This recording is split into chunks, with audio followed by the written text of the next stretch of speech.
Okay, so this time we'll do something more E4 related and perhaps more productive.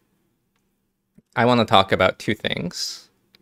First, I'll talk about army composition, and next I'll talk about unit pips and unit types.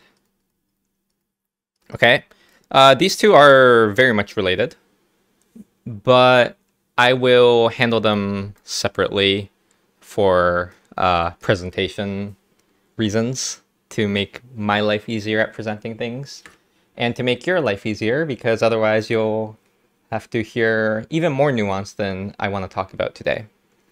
But I think what I want to do with these sorts of long, maybe in-depth rambles is that I want to give short TLDWs for everyone, both in video form and in text. So I'll begin with some TLDWs. What are the takeaways that I want to talk about here? So for army composition, what I want to do is I want to challenge this notion of a strict table between, your tech and the composition that you should have for it. For example, if you're tech 3, maybe like a guide tells you it's 2000, infantry, cav, artillery for people who are newer to U4. People might say like 1640, and then they might say, oh, once you're at tech 5, your cav becomes better. Or actually, does cav get better at 5? Western tech they do, right? Well, anyway, the point is I want to challenge this notion, and I want to give some like things to think about for people to figure out the right army comp for their own situation. Let me just give you an example of why this sort of dogma is not so useful. I mean, suppose you're the Ottomans, right? You're big, you can afford a ton of troops, and you're fighting maybe like a 3k force limit OPM. Okay, that doesn't exist. Well, a 3k army OPM, right? You do not need to bring in a 20-0-0 stack to win this. And in fact, anything above 5 is probably going to be wasted because of flanking reasons. So I want to sort of talk about what kind of rule of thumbs can people have to figure out the right composition on the fly. So I'll talk a bit about like the things that I think about. Well, at this point it comes very, very like intuitively for me because I've done it so many times. So I'm trying to put into words that think of things that I kind of do without thinking too hard about. Now, one thing I should mention is that this does not dispute the utility of these sorts of charts. I think the reality is that U4 is very complex. So it's not very practical to tell someone to learn about every nuance and then make their own decisions. So when someone makes decisions for you that you can follow like a recipe, then I mean, yeah, like I think it's definitely beneficial towards maybe newer players. But I would say once you're more used to and not as overwhelmed by the game mechanics, then what you can do is you can sort of step up your game and start thinking about how to come up with the right composition. Okay, so that's what I'm going to do for part 1. Well, I guess I said takeaway. So here's the rough takeaway. The takeaway should be the number of units that the enemy has on their front line.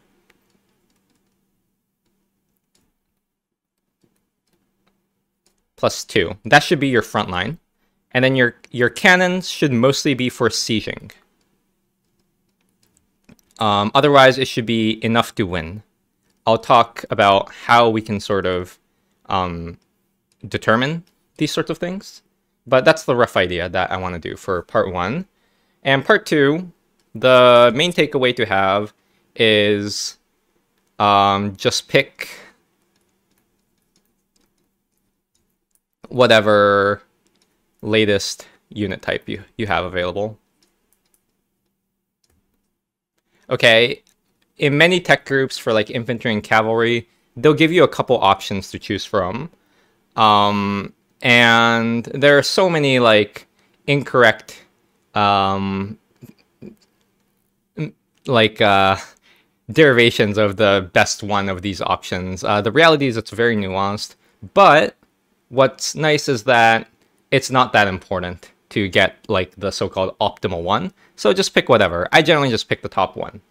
And if you know like the things I do, I think you would understand that like if it's something I don't even care to optimize, then it's, you know, it's probably should be off the radar for most people. There are far more interesting, well, I guess interesting is subjective, but there are far more useful things to optimize if your goal is to make yourself play better in U4. Of course, if your goal is to actually like compute these, you just find it interesting to optimize these things, then go for it. Nobody's going to stop you, but I'll give you some recipes to follow and some like insights on how you can determine these things. And I guess that is about it. So that's the preview. So I guess we'll go on to more meat, I guess. Meat? Have I made this joke before? I might have. Well, I'll make it again. Instead of meat of the topic, I'll say maybe tofu of the topic to be inclusive towards the vegans. Or something like that. Okay, so we'll begin with Army Comp. Okay, as I mentioned in the preview, what I want to do is I want to challenge the utility of these sorts of tables that people find or have on guides of like at particular text you should have particular army comp, right?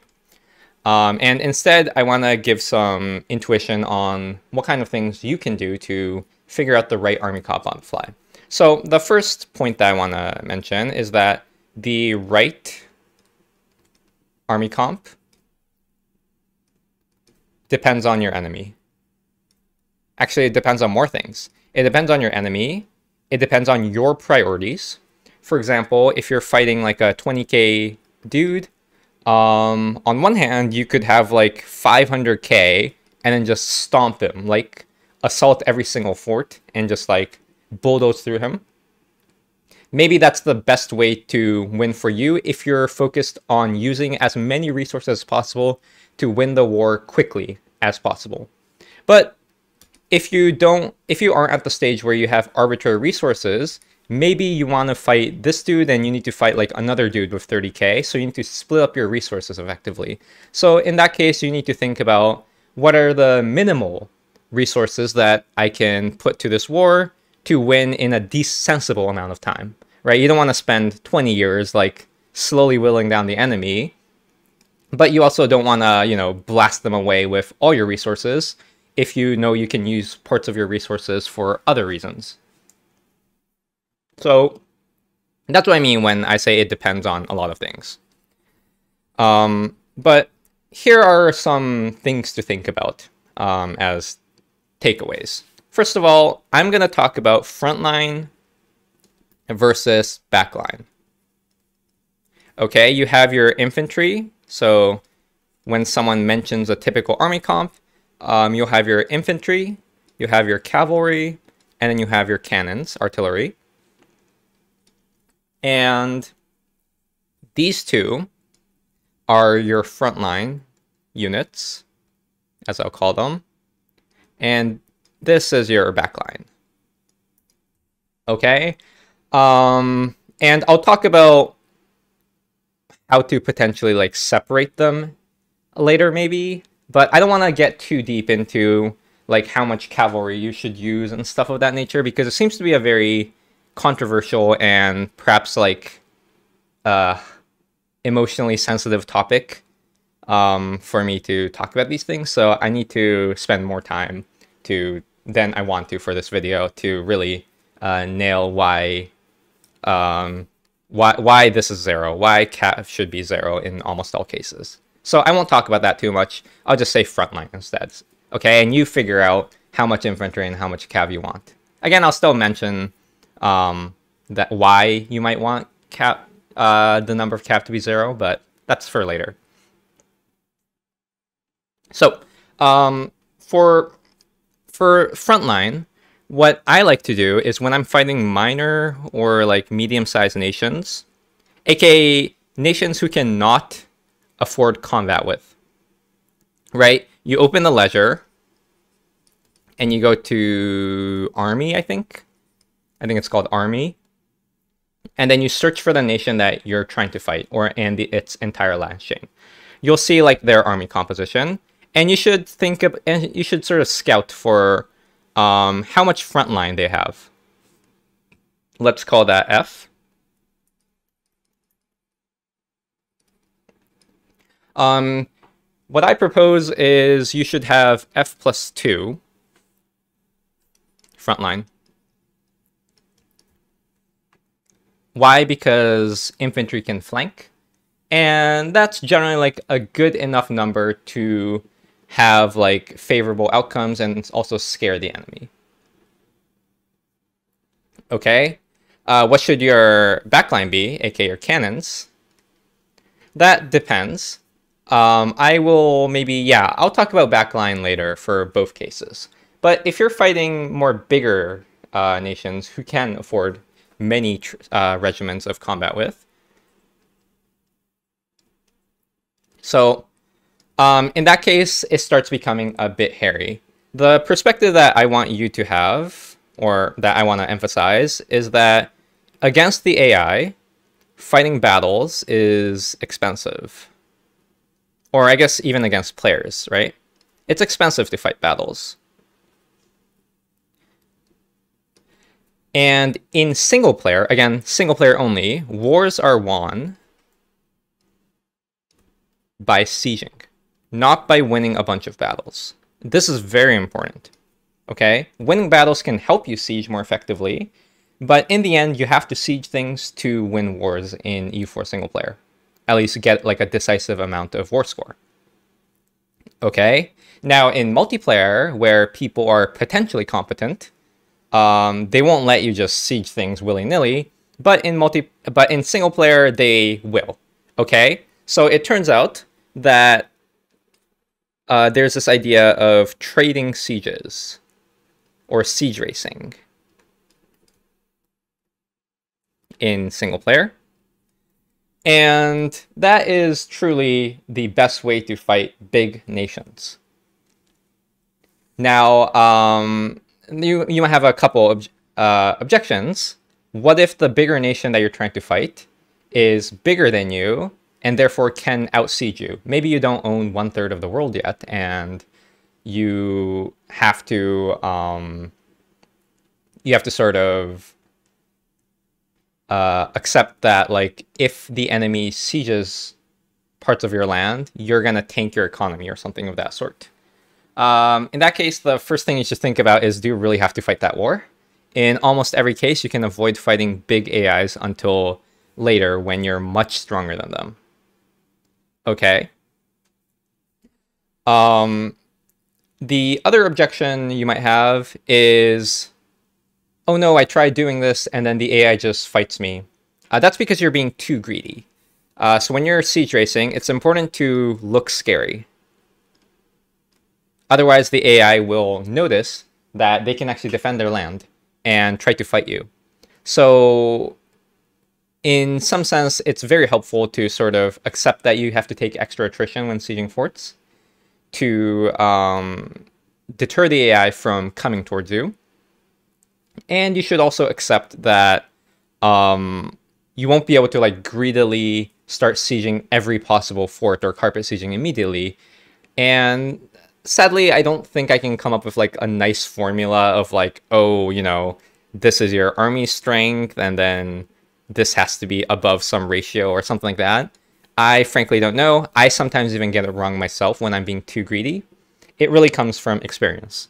But I would say this is like the right way to fight wars against bigger nations. Okay? A, they should be smaller than you, so you can actually siege race them. And B, you should try to avoid battles. So ideally, you do not fight combat with battles ever. Now, that does not happen in practice, even for me. And in that case, here are a couple rule of thumbs. You should have combat with frontline and combat with backline. That's the bare minimum if the enemy has a full stack. And then you should also think, actually, sorry, I'm not going to talk about backline yet. Let's just stick with frontline. We'll talk about how to find the right amount of backline later, I guess. And then you should also come up with additional stacks as needed to reinforce. Okay, and if you're in this scenario, it might be helpful to reference the kind of battles that multiplayer people do, because that's kind of what you're trying to get yourself into. Again, I claim that you do not need to do these things to beat up AI, and it's a waste of resources. You can win wars far cheaper than trying to fight massive battles against the AI. But the intuitive idea is that you should at least have a combat with frontline, and then you should sort of trickle in additional stacks. Okay? Again, I'll talk about backline maybe now. Yeah, let's talk about backline now. So again, in single player, backline, your cannons, I'll just say cannons, are primarily for sieging in single player. Okay? Even in multiplayer, it's for sieging in Tech 7 to 12, I think. I think in like Tech 13 or something. I could be wrong on the exact number. Please verify. I'm sure someone in the comments would have gone like, actually, it's this tech. So look for those comments. Even in multiplayer, like, it's for sieging until like a certain point. That's not to say like cannons in Tech 7 are useless for battles. It's just that they're very expensive for what they do for you. But in single player, even past these techs, cannons are mainly for sieging. That's important. Okay, so we should talk about siege bonuses. So how many cannons do you have, right? The true answer that should apply to most people is as many as you can afford. Why? Because cannons are expensive early on. Well, it's always expensive, I guess, compared to infantry and stuff. But later on, you'll have tons of money and you won't worry about it. But it's very expensive, so a good rule of thumb to have really is like as many as you feel comfortable getting. But let me give you some info on how cannons are useful for sieging. If you're sieging a fort, that's a very unique castle, I think. What you'll see is you'll see a stick figure dude with a sword, definitely. And you'll see some like number. It's like 49%, 47%, I forgot. Okay, this number is somehow supposed to represent, I guess, the probability that you'll win a siege. Although that doesn't make sense to have negative probabilities, but this all translates to this notion of siege progress. Or, well, not exactly. And the only thing you need to know is that every siege tick, you roll a number, 1 to 14, okay, and then that number that you roll gets added to some modifiers that I won't talk about. One of the modifiers that I want to talk about, so I'm sort of like splitting it up, is the cannon modifiers. Okay, so this goes from 1 to 5, and essentially the idea is that the number of artillery regiments or artillery units that you have, not necessarily regiments, gives you certain amounts of modifiers to this like each siege tick dice roll, essentially. Okay, so for level 1 fort, so this is fort level, and these are like the bonuses. You need 1 cannon regiment, I believe. I think it's 1. It's possible that's 0, but I don't think that's the case. I should have verified before launching this podcast, but it's too late now. But essentially, all you need is a cannon stack with at least 1 unit out of 1,000. In fact, for any fort level, that's the case. You always get 1 cannon modifier to your siege by just having one single dude with a cannon. Okay, then for 2, for level 1, it just goes, yeah, linear. Or identity, I guess. And this one, you can't have like low strength. You actually need 2,000 troops. Now these 2,000 troops can be split over multiple cannon regiments. Like you could have like 700, 700, 600, you know, they might be exhausted from a battle or attrition. In that case, they'll sum up to like 2.1k, so it'll be in this category. 3,000, again, by regiment strength. Okay, so aside from fort level 1, the number of cannon units matter, or rather, the number of cannon people matter. So I'm going to start a new political movement called Cannon People Matter in the context of sieges. Okay, so fort level 2, we go 2, 4, 6. That's wrong. 4, 6, 8, 10. Level 3, maybe a bit confusing, but it still goes 4, 6, 8, 10. Level 4, I don't know. I'm pretty sure it goes something like 6, 10, 14, 18. I'm a bit shaky on anything that happens after fort level 3. After all, I don't play much beyond like whatever tech it takes to get level 4 forts. So I'll add a question mark here. You could check this on wiki, I guess. I guess I should also mention for completion that you can actually increase this by getting certain modifiers. I forgot what it's called. It's like plus siege bonus on artillery or something. And you can get it from like custom nations, Age of Revolution bonus, the improve inland routes merchant policy. That gives 10% siege ability and 1 extra. And in that case, it sort of scales the same way. 6, 12, 12, and so on. Okay. So the first thing you should do at Tech 7 is, unless you're like really dirt poor, I hope you aren't dirt poor by Tech 7, you should at the very least have 1 artillery. Why? Because it's going to always help you with sieges. It gives you 1 extra dice roll, essentially. It's super helpful. Okay, and then you have to think, like, am I going to siege a level 1 fort? If I'm sieging a level 1 fort, well, any cannons beyond 5 is not going to be useful, modulo attrition or disease outbreaks. If you have a ton of resources and you don't care about money or manpower that much, then you could, for example, have 6k cannons to siege a level 1 fort. You'll only get up to this bonus, but on the chance that you get like a disease outbreak and your cannon stacks get into a bit of pain, then you'll still maintain that 5k bonus. But I would say, like, generally, like, you shouldn't worry about that because it should recover on the month tick if you have a high maneuver general. Okay, so I guess generally it's going to be bounded by the max siege bonus. Okay, like, you don't really need more than that for the most part. Okay, I'll talk about when you need to think about cannons for battles, but when you consider cannons for sieging, then you don't need more cannons beyond a certain amount. Okay, the other thing to think about is barraging. To barrage a level 1 fort, you need 1 artillery regiment, 2, you need 2, 3, you need 3.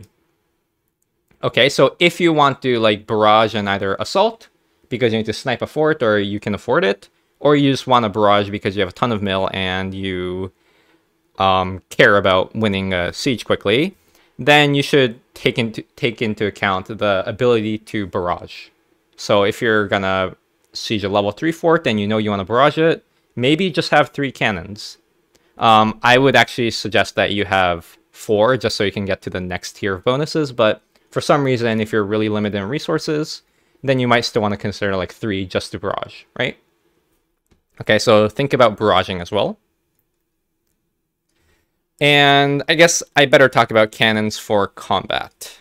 Now, of course, if you have all the resources in the world, you want combat with backline, plus additional backline for reinforcement if you have if you expect a big battle. Why? Because back rows deplete morale over time. They take a bit of morale damage, and they also retreat starting from like a recent patch, 1.33, I think. So no longer are the days where you just have like one well-trained artillery stack and then the rest are just reinforcing front lines. You do have to reinforce back lines as well. Okay, so how do you find the right amount of cannons for combat? Well, I would say a good rule of thumb is just try to match the enemy's backline size.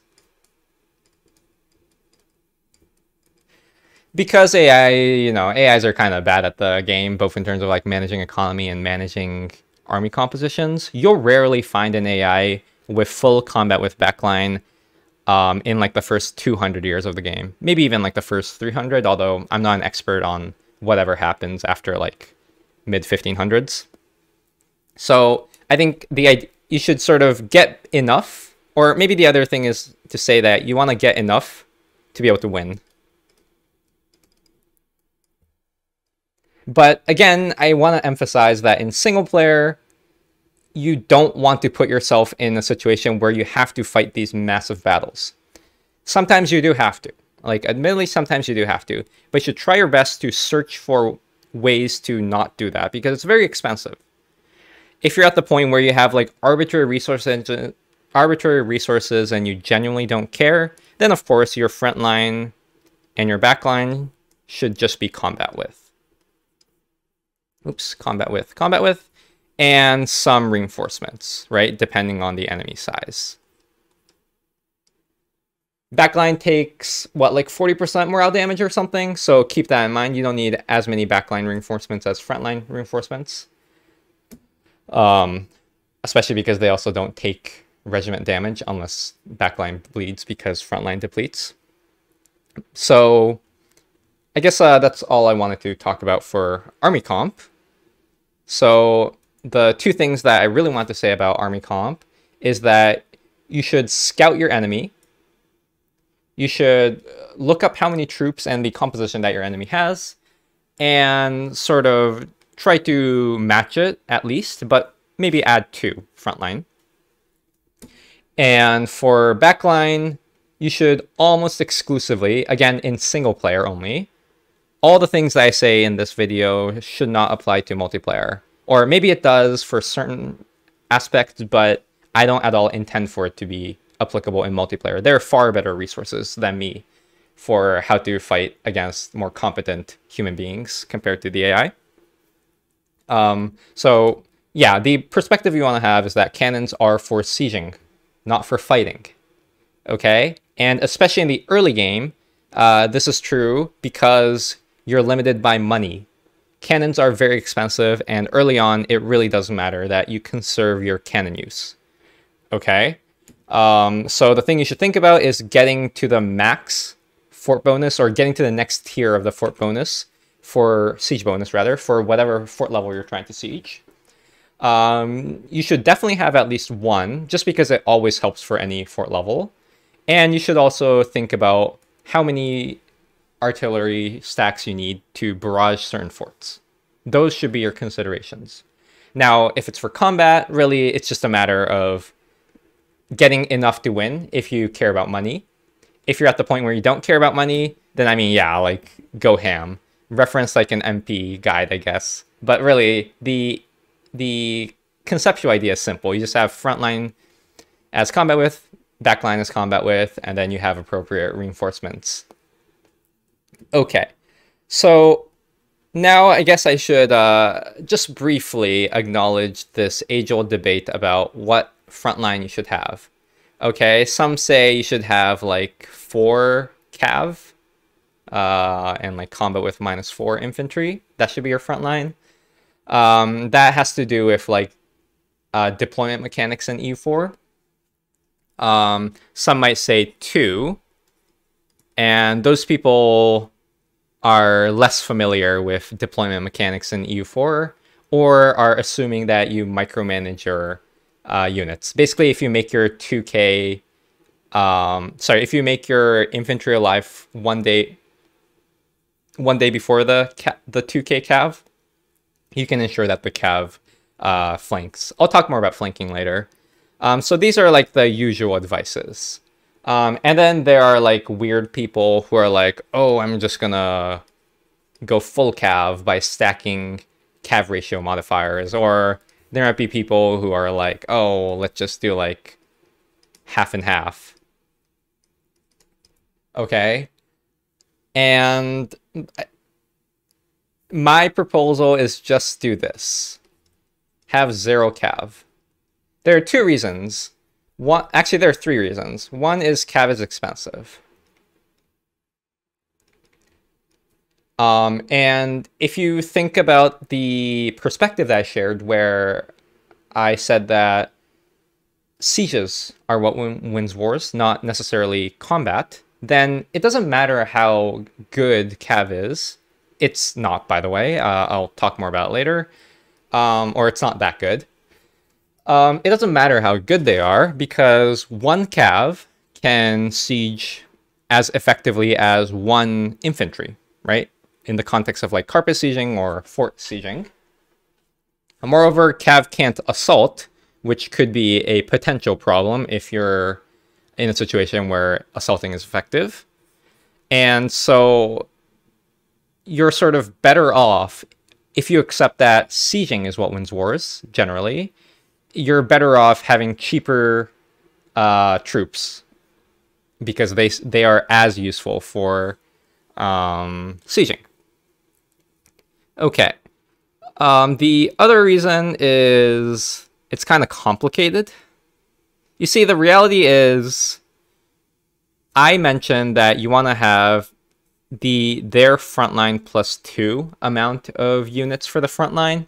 And if you accept that as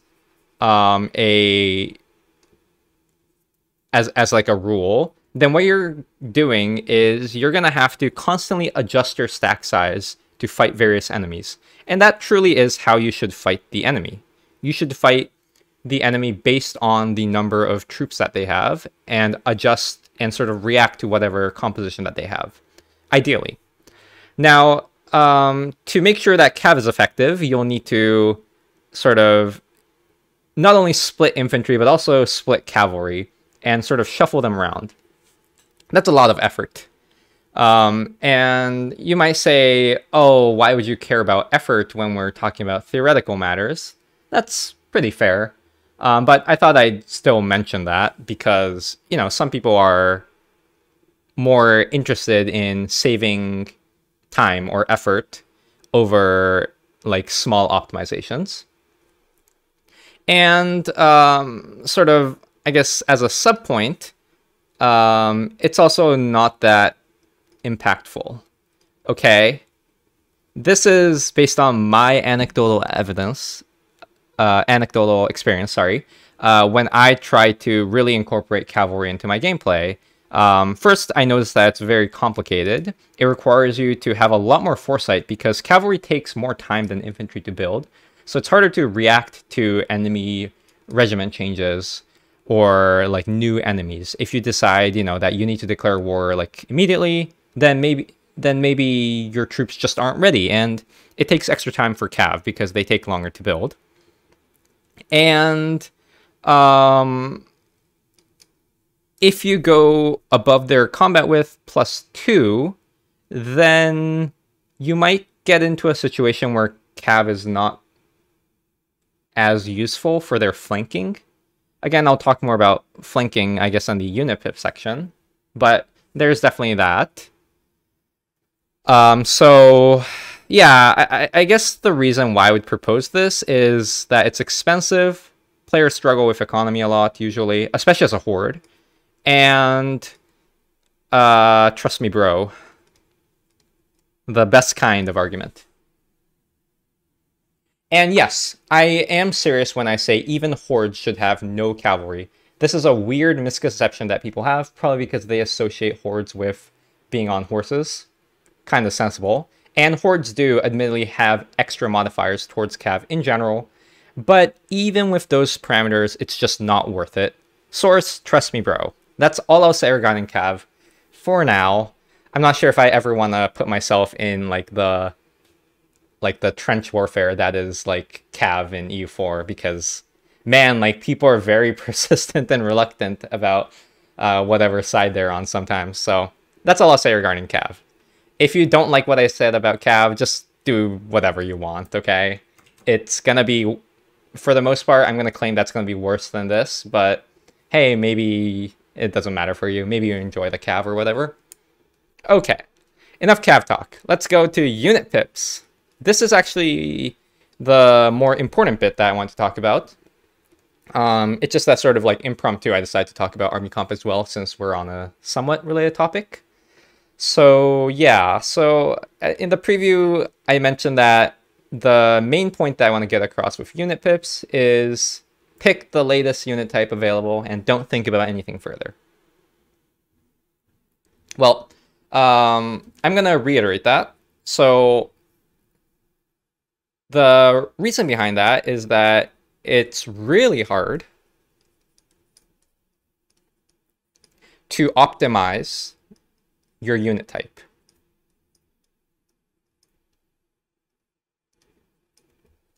Okay? It's just really hard to do. And any like claims that have any claims about like optimal unit types are either predicated on, or maybe both, on like bad math or bad math or like understanding of how pips work, or a lot of assumptions.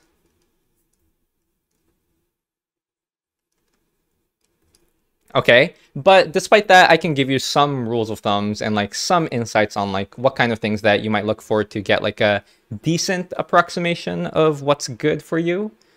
But the reality is your situation changes a lot. The enemies that you're fighting changes a lot. And moreover, like your objectives change a lot. Sometimes you care less about casualties because maybe you have a ton of manpower and you just care about winning battles. In that case, the calculus sort of changes, and vice versa. Like maybe you're more into like an attrition warfare style setup for whatever nation you're fighting. That shouldn't happen in single player, but maybe multiplayer it does. And in that case, you might prefer optimizing for minimizing casualties or increasing casualty ratio, right? Over winning or losing a few battles. So it's hard. Now, let me give you a chart by Jarvin, my wife, on an attempt at finding the value, relative value, of each unit pip for Western tech, full frontline infantry, full backline cannon, and valuing equally morale loss and regiment loss, and only for looking at day one casualties. So these are a lot of very specific assumptions that had to be done to come up with this chart.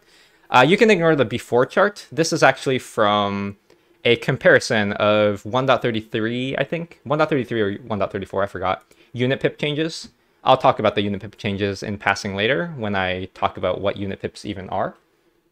But you can see that in this result, defensive infantry fire and defensive infantry morale are quite high. It means that these are most important.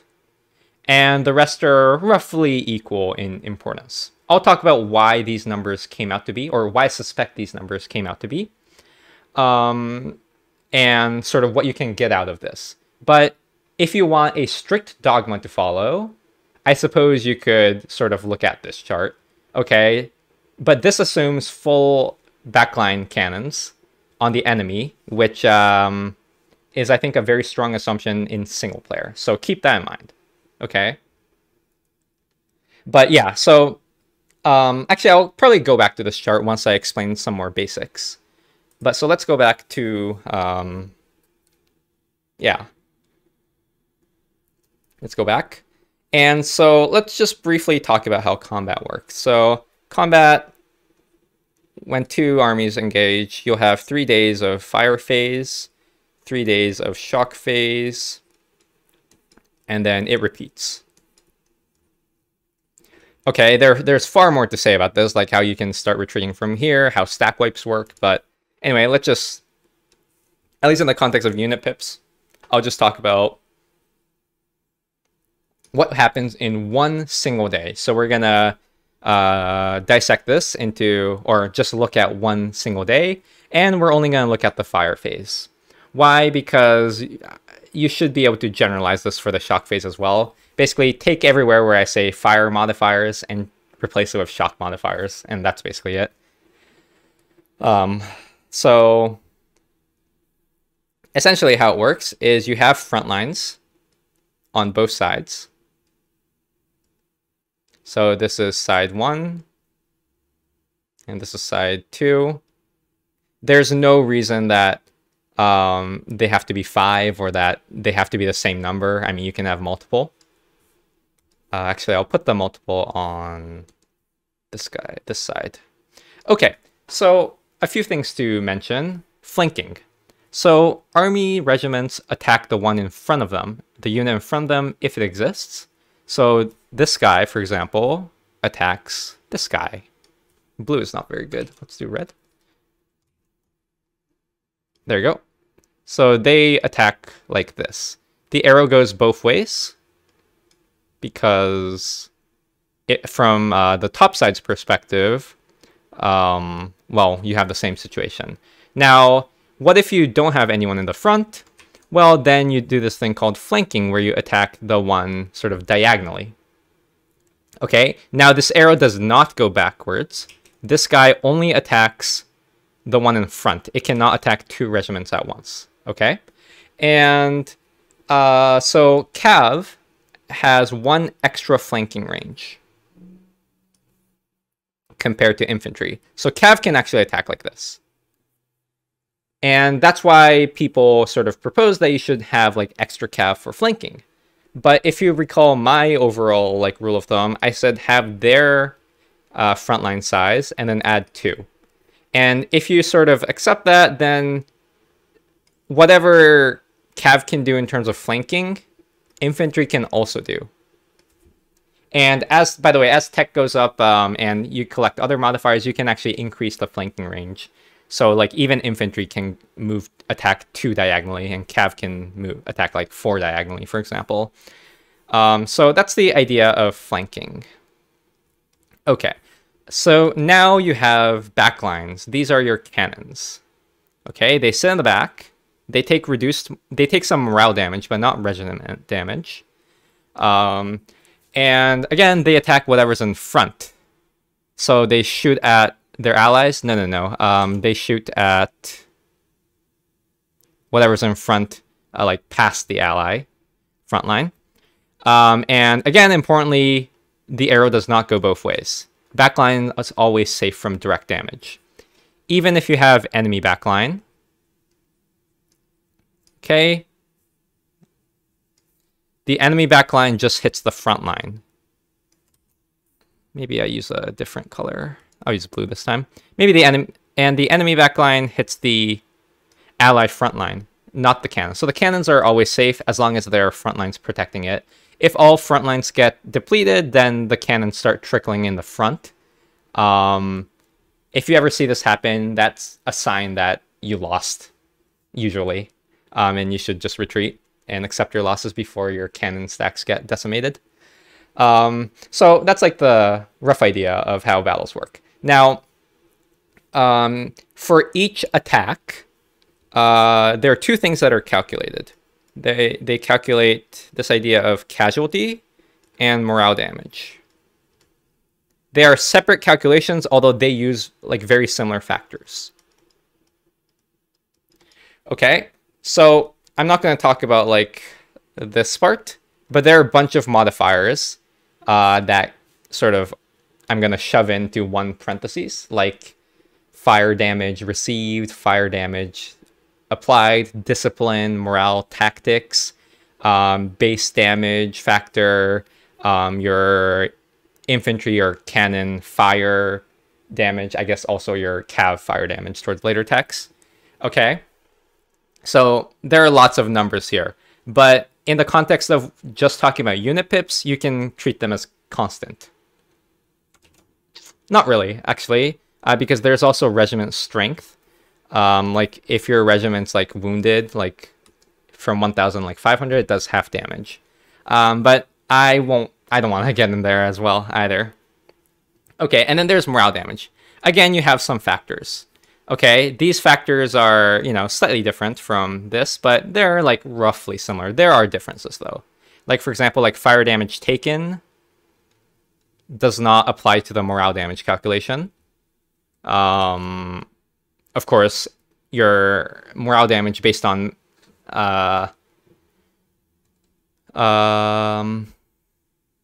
can't think of something that only happens to morale that happens to casualty.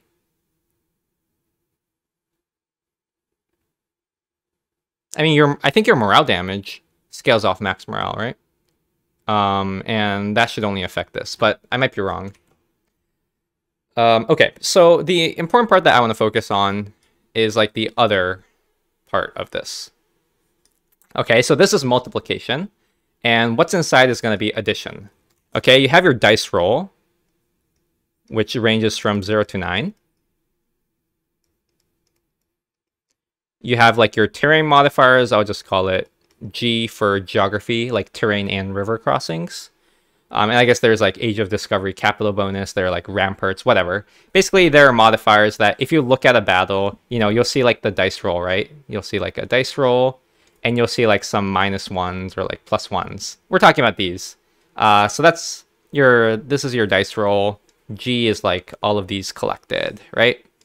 And then there's things from generals. I guess I shouldn't have used G. L. Leader. Like if your general has fire pips, then, you know, you sort of compare the differentials in the fire stat of both sides generals, and then you add accordingly to the appropriate side. And then unit pips. Okay. So, first observation.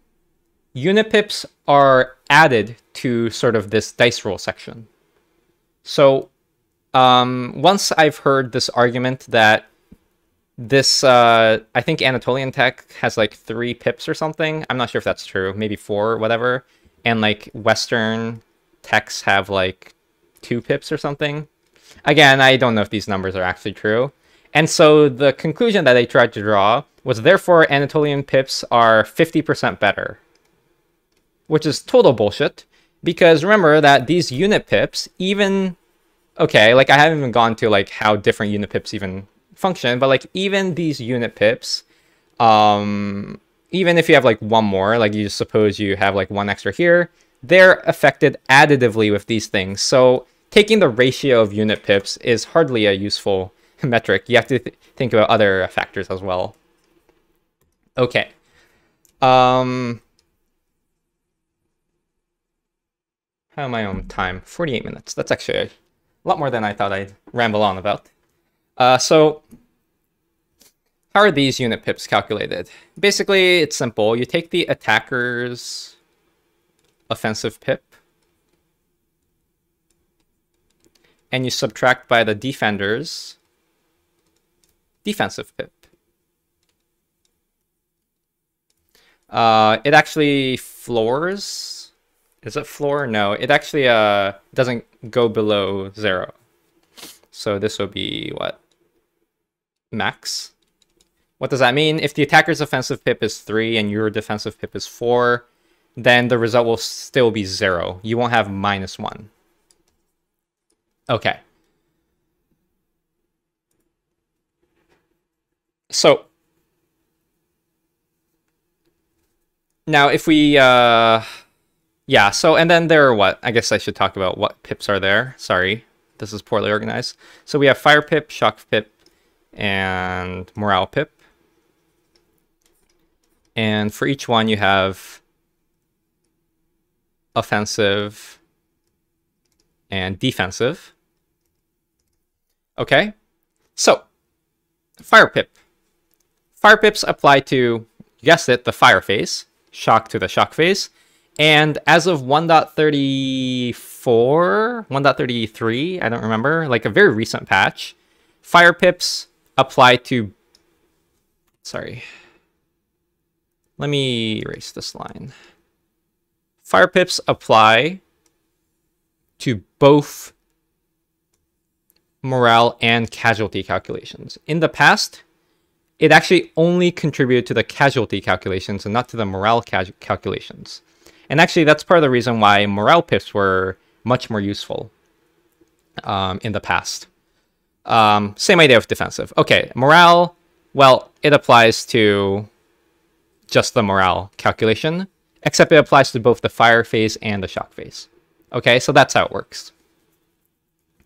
And now you can sort of understand, okay. Oh, shit. I have to edit that part out because my name showed. Okay. Now you can understand why this chart values defensive pips. Okay. Recall, defensive pips seem to matter here. So why is that? That is precisely because of... Oh, well, I'm going to edit this part out anyway. This is precisely because... if you go back to the previous image, look at this regiment, right? This regiment is being attacked twice. It's being attacked by the enemy infantry and by the enemy cannons, artillery. Okay? So what does that mean? That means that its defensive pip is being used twice.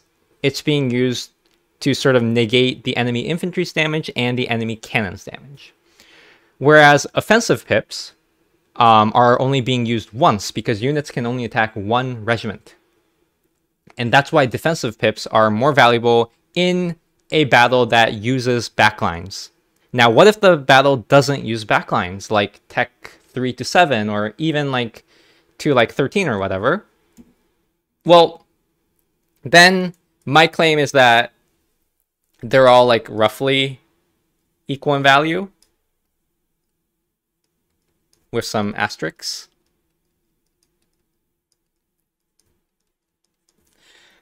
And hence why I say that it really doesn't matter, because rarely you will fight nations in single player. You will rarely fight nations with full cannon backlines. But yes, in that case, it's very important to focus on defensive, fire, and morale pips for infantry. Or for frontline.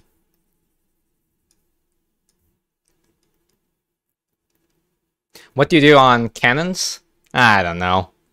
Thankfully, you don't really have a choice regarding cannons. Like, cannon upgrading is like linear, so it doesn't really matter which one's more important, I think.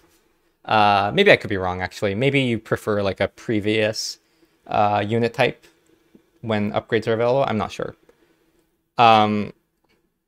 But again, this assumes the infantry that you're fighting big battles, which again, I'm saying you should avoid. You should try to put yourself away from the situation as much as possible. Okay. I think that's all I want to say about unit pips. Maybe you now understand roughly like how these things work. But oh, I guess I should say one more thing. Because of this mechanic where the offensive pip minus the defensive pip cannot be negative, it's sort of safer, especially pre-cannons, to spec on offensive pips, because then you'll never waste your pips. What you should technically do, right, is you should scout for the enemy's unit type. You should see how many defensive pips they have, offensive pips they have, and you should pick your pips accordingly. So your defensive pips for the appropriate category do not exceed the enemy's offensive pips, because at that point you're wasting it. If you just spec on offensive pips, then you'll never waste it, I guess. That's one way to think about it. Another way to think about it is if you're fighting in a situation where you are outnumbering the enemy. So that's you. You have 5 regiments. You have 3 regiments. How many times does the offensive pip get used? 5 times, right? Because the one on the side are flanking.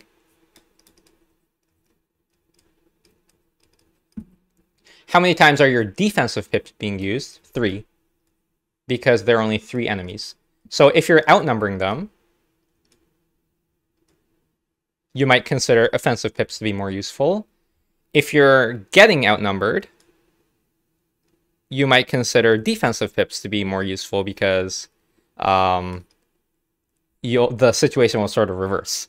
Now, is this relevant enough to make or break your run in single player? Probably not, like seriously. And I mean, you should probably not put yourself in a situation where you're getting outnumbered anyway. At least outnumbered below combat width. If you're outnumbered above combat width, then it doesn't matter, because you're just always going to be fighting on combat width at the worst case.